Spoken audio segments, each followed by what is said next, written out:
Thanks for watching ESPN Black. This is Sports Media Edition with your host, Indo G. In this show today, we're talking about Alabama coach Nick Saban retiring and Kalen Deboer taking over Alabama Crimson football. Oh my God, what is happening? We got to watch this show. Check it out.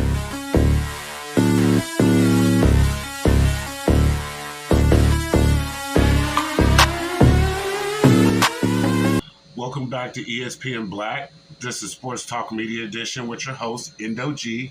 Today we're talking about Nick Saban retiring and Kalen Deboer taking over Alabama Crimson Tide football. So what we're going to do is we're going to take a look at Kalen Deboer's coaching record, and then we're going to discuss some things about him taking over Alabama. So his current coaching record is he's 104-12. He has only lost 12, has 12 losses. He is 25-3 with the Washington Huskies. That is the last team that he currently coached for. Now, if you look at his resume, coaching resume, and we're going to do that right now, it looks good on paper. You know what I'm saying? He's out of Millbank, South Dakota. He's a wide receiver that played for Sioux Falls back in 1997. Coach right now is 49 years old. He has a coaching history back in Sioux Falls. He was an OC, and then he took over as head coach. He was an OC / wide receiver coach in 2010 to 2013 in Southern Illinois. 2014 to 2016, he was the OC QB coach, Eastern Michigan. 2017 to 2018, he was Fresno State's head coach. He was Fresno State's offensive coordinator and QB coach. And then 2019, he was Indiana's OC and QB coach. And then he came back 2020 to 2021, and he was the head coach of Fresno State at that point in time. And then he took over Washington, and then he took over Alabama. From what I'm looking at, his Fresno State record, he was 3-3 his first year, but of course that was the COVID year, so nobody's really going to count that on the schedule.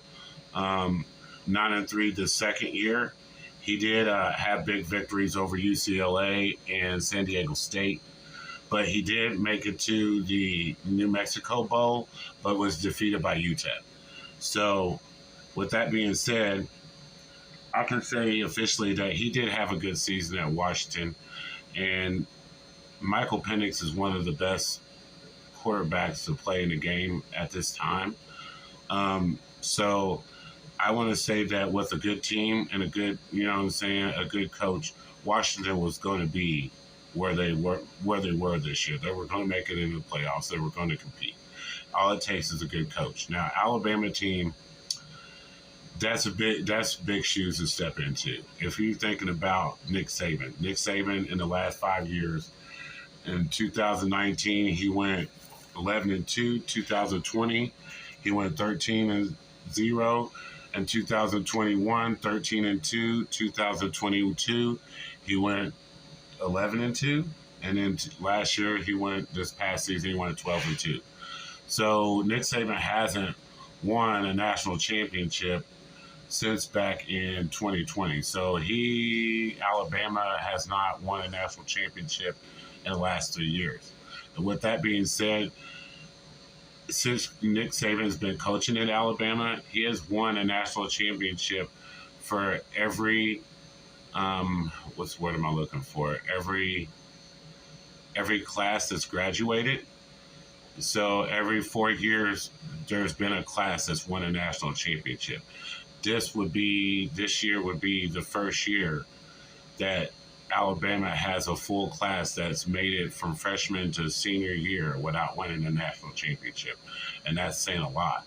And so a lot of these seniors, this is going to be their fourth and final year. And their fourth and final year, they're going to spend that with Kalen Deboer and not Nick Saban. With that being said, do those seniors stay with Kalen Deboer and hope and pray that they are good enough this year to take over and beat Georgia and take over the playoffs and win that national championship they look for before they graduate, so they can say they was the last class to win the national championship under Nick Saban era as he was retiring. You know what I'm saying? And so with that being said, Kalen Deboer, I don't know if he can handle this Alabama job, man. Now, on paper and on resume, he looks like a really good coach. I can't knock anything that I see on paper. You know, at 100 and what was it, 102 and 12, something like that on the record. Let me make sure I'm saying that right. On his past record, 104 and 12. I mean, who can say that's not a good coach? For me to say that, I can't say that. But for a coach to take over Alabama, it's like somebody giving a new person a brand new Lamborghini that they just had, a used Lamborghini, and telling them to take care of it and not to wreck it. And you never driven that type of Lamborghini before. Now, from what I'm looking at, most of Kalen Deboer's record comes from his career at Sioux Falls. So, and I want to question, my question for you guys is, look at his stats through Fresno State and Washington. Now, they may be good on paper, but can a coach like this take over a team like Alabama, a team that hasn't lost 3 games in I don't know how long, 6, 7 years? You know what I'm saying? So they're winning most of their games. Only most of Nick Saban's losses, he's got national championships. 2009, he was 14-0. 2011, he was 12-1.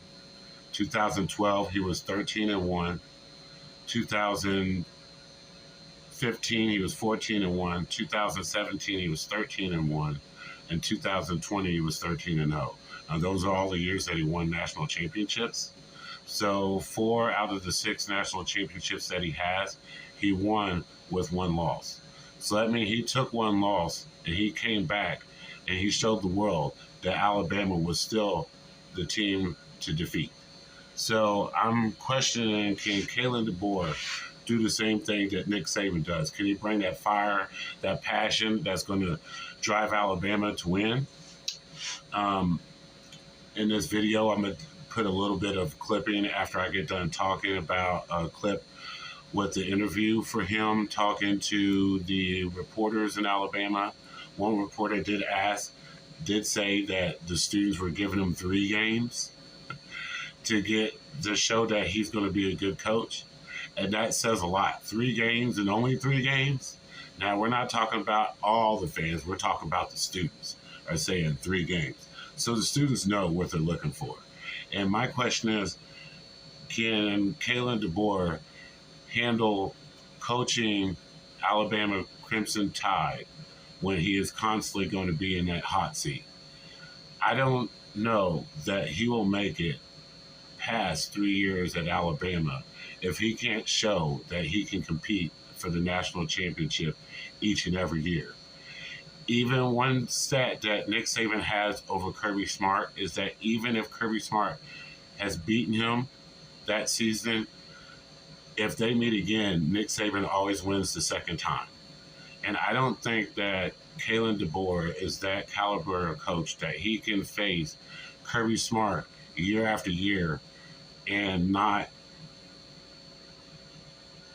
take that loss and still come back at the SEC title game or the national championship game or sometime in the college football playoffs.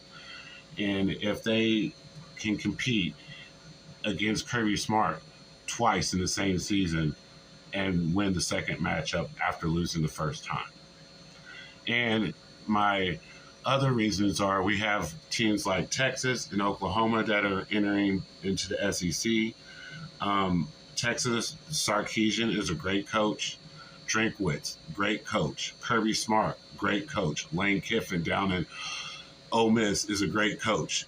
is Kalen Deboer the caliber of coach that can coach in a conference like the SEC and stand toe for toe with some of the best coaches that we have left? Nick Saban is one of the, if not the best coach in college football history. And if you look at the caliber of players he brings to Alabama and the type of coaching he coaches as Alabama, it's always been a in-your-face, smash mouth. We're going to run the football. You can't stop us on defense. They're going to have the cornerbacks and the D-backs to keep up with even the best receiving corps in the nation. They're going to have linebackers that are ready to stop the run, big old defensive linemen that are ready to plug up the line, plug up the holes.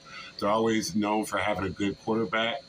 I don't know that next season is the season for them to make that run at the national championship with Jalen Milroe at the quarterback position, at the starting position. I just don't see Jalen Milroe being that guy. My question is, will Kalen Deboer bring Will Rogers from Washington, the transfer that he got over there from Washington, to Alabama to compete for the starting quarterback job with Jalen Milroe?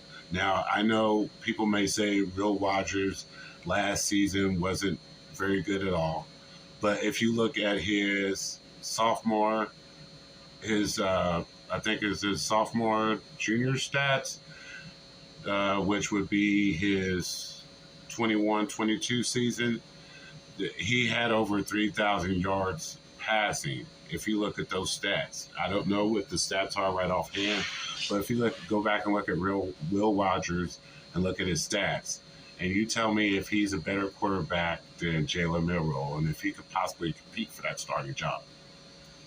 Now, I see a lot of Alabama players hitting the transfer portal, and that's where it goes back to me, those senior players that haven't got a chance to win that national championship. Are they going to stick around for that one more year to see if Kalen Deboer can get there? Or are they going to go to teams like Colorado or Texas or Georgia or some of these other big-name teams that are possibly competing for that college football playoff run this year with the 12-team playoff? So you guys tell me, what do you think about Kalen Deboer? Do you think he's a good coach for Alabama? Do you think that he can replace Nick Saban? Do you think that he's the one? Another question I have for you is the hiring of Kalen Deboer basically a Band-Aid for a temporary fix until they can find a better coach or able to wait out some coach like Lane Kiffin or Dabo Swinney or Kirby Smart? I'm thinking maybe the reasons they didn't get those guys before they got Kalen Deboer is it's a weird time. A lot of these coaches like Sarkisian are all on teams that are competing for a college football playoff run and a run at the national championship next year or this next season for 2024. I think it was just a weird time for Nick Saban to retire and for them to make these calls to these coaches like Dan Lanning out of Oregon. You know what I'm saying? Like, these teams are all competing right now, and so do these teams really want to leave? Do these coaches really want to leave the teams that they've built up to go take on a big job such as Alabama Crimson Tide? So you let me know in the comments below. Don't forget to like and subscribe. At the end of this video, we're going to put a little clip from the Kalen Deboer interview with the Alabama Crimson Tide for the new job as head coach. Comment below. Tell me what you think. Don't forget to follow me for more videos like this. This is Sports Talk Media with your host, Indo G. We're always going to give you the latest on the sports news and entertainment. Peace.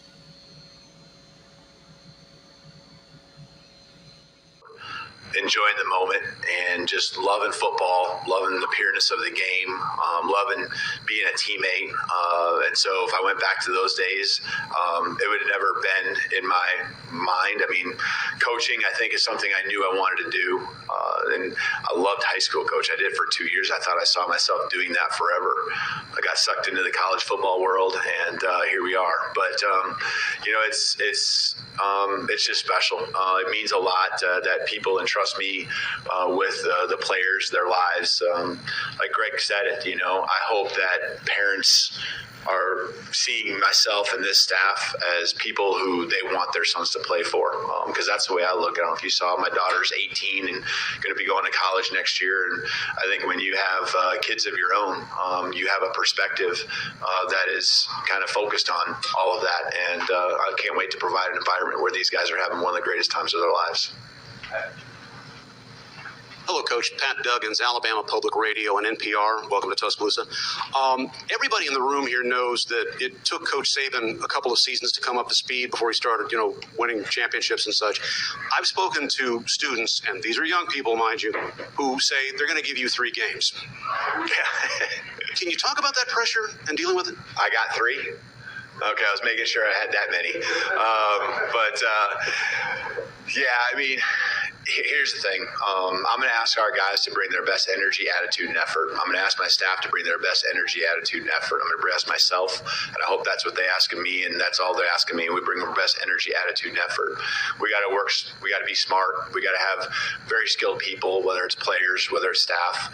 We got to have people that are relentless. We got to have people that are driven. Driven is deeper than being motivated. Something that's deep within. I understand that there's a piece and I'm all about winning. I'm never going to shy away from it. One of our main slogans, we call it a maxim, is winners win because that's what winners do. And we're not going to shy away from winning and the importance of that, but we're going to focus on the process. We're going to focus on those things. And when we have the foundation that we have and we have the right people, we understand there's going to be tough times. There was tough times this last year. And we got through it. They got through it because they focused on not winning, but focused on the process. I believe that. I know how Coach Saban is, and I've already heard from the players on, how they regrouped. Asked them some questions specifically about that. And so all my experiences, I think, lend to being able to handle I was in a program, and when you're a small college, it's not seen by as many people, and there's not as many voices. But I will tell you this, that your desire to win and the amount of effort you put into trying to win a championship, it's not any different. Because if you're focused on having this experience for the kids and them hosting a trophy, you pour everything into it. It just hurts just as bad if you fall short. And so, we'll pour everything into these guys, and we'll focus on the process. We'll have a foundation of understanding how we're going to respond to adversity when it comes, because we understand that that's part of it as well.